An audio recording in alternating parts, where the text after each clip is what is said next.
yulaşıydı. Bir koşuktan başlar giydi. Kurgan kız dünya basına.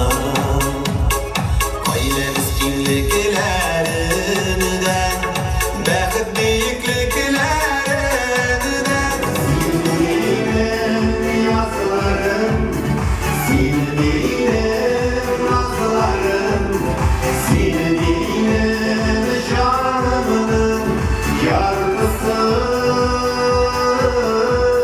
Sil kır yaş, sil ayım, kırmışım şeyim. Sil nefret şadlığımın varısın, varısın. Yaşlığına faydam eli, kırışırmak uzam eli. Yüreğimin yerleri, belki basılar eli.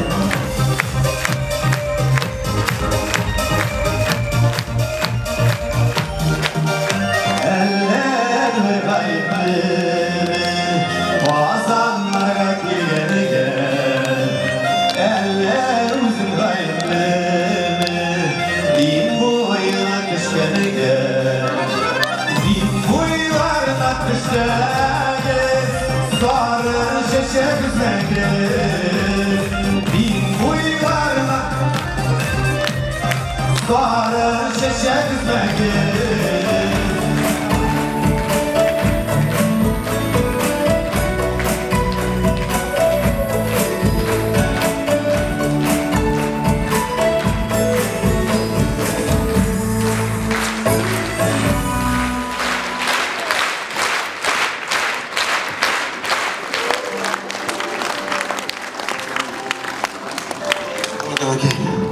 Sen bir şunday matursan mı?